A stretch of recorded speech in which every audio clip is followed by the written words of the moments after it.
Okay, hello everyone, hello mga kabaro, hello Pilipinas, hello world. So for today's video tutorial, meron na naman po tayong ituturong panibagong makabuluhan na makakatulong sa inyo. Okay?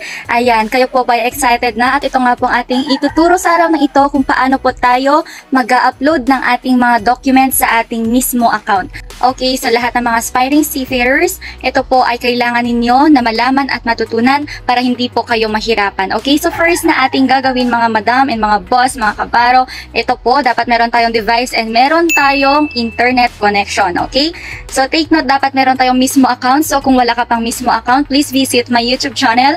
Andyan po lahat, uploaded po lahat dyan na mga kailangan mong malaman paano mag-create ng iyong mismo account.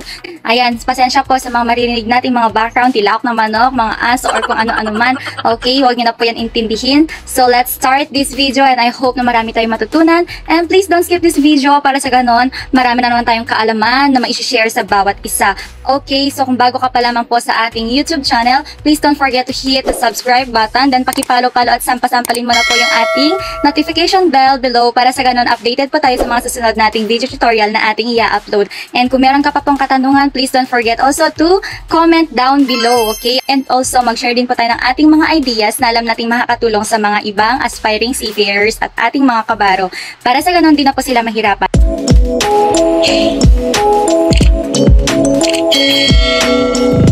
Okay, so let's start this video. Okay, so open your browser. Then after that, i-search po natin dito ang Marina mismo. Okay, Marina mismo. Then itong mag-a-appear, i-click lamang po natin itong Marina mismo online appointment, marina.gov.ph.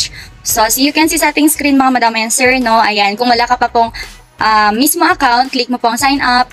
And then, i-follow mo po yung step na nasa video tutorial na nakapost dito sa ating YouTube channel and then sa ating Facebook page, okay?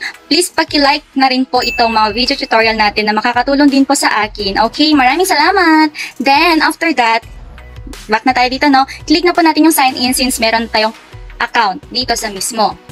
Okay, i-put po natin dito, i-enter natin yung ating email address and password na nagamit natin nung tayo ay gumawa ng ating account. So take note po ha na dapat yung ilalagay natin dito ng mga information pag tayo ay gumawa ng mismo account natin. Dapat tama po lahat yan para hindi po mag-conflict pag gagawa tayo ng transaction, okay? Click na rin po natin yung I'm not a robot. Select all squares with stairs. Motorcycle. Okay, so pag naka-green na po siya, naka-check na, ibig sabihin okay na yan. Click na natin yung red button to proceed. So makikita na natin dyan yung ating na-register na mismo account natin. So kung wala ka pang ganito, mag-create ka na po. Then isagutan na rin po yung information or details mo dito sa my profile ha. Para sa ganon, complete na po yan. Then mag-upload ka na rin po ng iyong picture. So dito yung pag-uploadan mo ng picture. Okay, click mo lang po yan para makapag-upload ka ng picture mo. Alright? So, ulitin ko ha. Click lamang po natin yan. Then, kung mag-upload ka ng document mo, ayan. So, andito lahat, okay? Magkakaroon tayo ng ibang video tutorial kung paano mag-upload ng ating picture dito, okay? So, for today's video tutorial, turo ko nga po kung paano mag-upload ng ating document. Yung mga requirements na kailangan natin. Para pag gagawa tayo ng transaction, agad na pong andito yung mga i-upload natin na document at di na po tayo mag-i-scan or mahirapang mag-upload. Alright? So, first is, click na po natin yung document.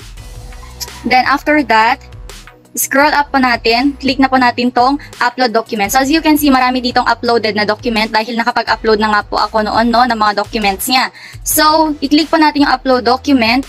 Ito ang pinaka-importante, kaya tayo mag-upload para meron siyang label at di tayo mahirapan. Di ba nga po, mahirap pag walang label, magulo. So yung label na ilalagay natin dito, since ang ilalagay po natin na i-upload natin is ang kanyang flight details. So ilalagay natin yung flight details, then sa description na lamang po is flight details din. Okay? Flight details, then ticket.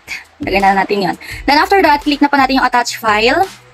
Hanapin na po natin dito yung file na i-upload natin. Okay? So, saan dyan? Hanapin po natin ha. Ayan. So, pwede natin i-zoom para mahanap natin mabuti kung yan ba yun.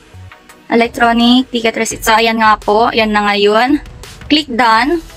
Okay, so ibig sabihin yan is kailangan 1 MB lang siya. Kaya tinuro ko din dito, meron akong bagong video tutorial, naka-upload lang about sa pag-i-scan ng document para sa ganun malimit lang yung file niya. So nakita nyo po dito 1 MB lang dapat. No, so kung 1 MB naman na yon, bakit din ayaw pa rin? Ibig sabihin mahinang internet, ulitin lamang po natin, attach file again, hanapin mo ulit, then click done.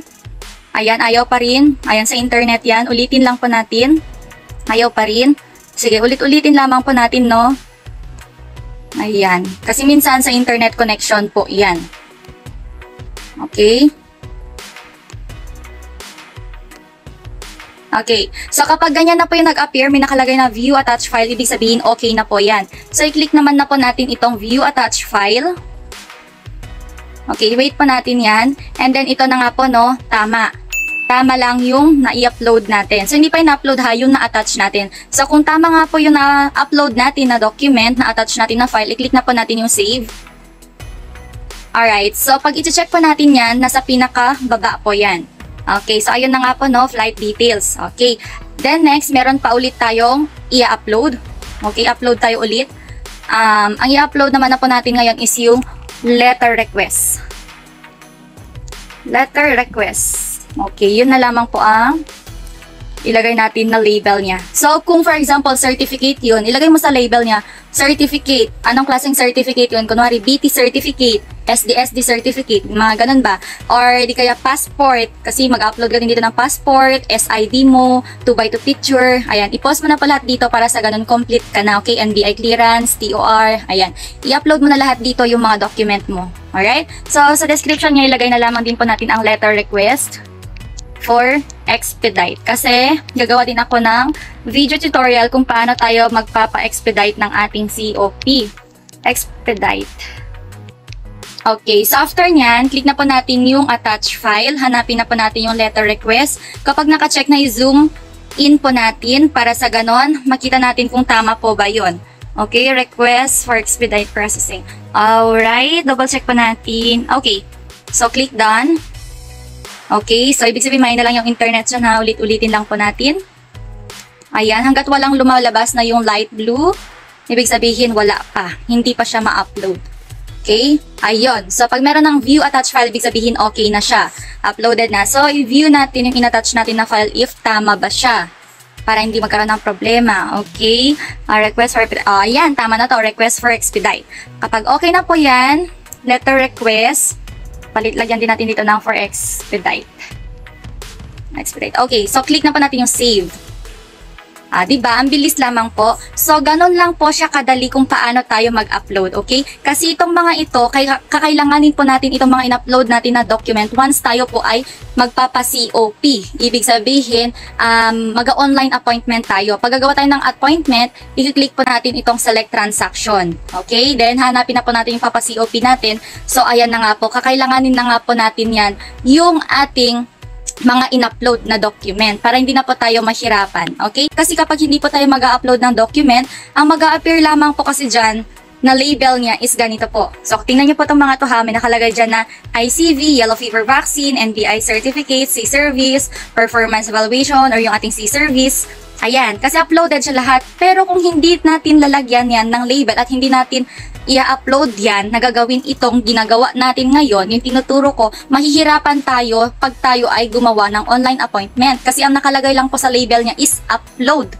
Okay, upload. So, medyo mahirapan tayo niyan. Unless mag-a-appear agad yung picture, ma-identify natin siya kaagad. Kaya kung kayo po ay nag-umpisa pa lamang at meron na kayong mga document dyan, please, paki-upload na po yan sa mismo account ninyo para sa ganon, pag may mga kailangan kayong i-process dito sa mismo account natin, lalo na yung mga pagpapa-COP, renewal ng Siemens Book, SID, or whatsoever na kailangan po natin, ayan, hindi na po tayo mahihirapan. Alright? So, ayan nga po, no? Kasi online na po lahat ng mga transaction ngayon, lalo na kapag sa COP. So, kung kayo po ay masaya dahil may natutunan na naman po kayo ngayon sa ating video tutorial na to, ayan, paki-hit naman po yung like button below, paki-share na rin po ito sa mga friends ninyo, pa-mention na rin ng mga kakilala ninyo ng aspiring seafarers and mga nagtatanong kung paano po ba yung mga process ng pagbabarko para hindi po sila mahirapan at may guide po sila. Ayan, at dito po lahat ng mga kailangan nila para sa ganun makapag-umpisa sila. Tulad nga po ng sabi ko, ang hirap mag-umpisa nang wala kang kaalam-alam, okay? So ayan po, dito lahat, no? Paki-visit na lang po ang aking YouTube channel and please don't forget to subscribe to my YouTube channel and paki-follow na rin po ako sa aking Facebook page. Ilalagay ko lang din po dito. Maraming salamat po, okay? I hope na marami tayong natutunan. Thank you so much mga kabaro. Good day everyone. Goodbye!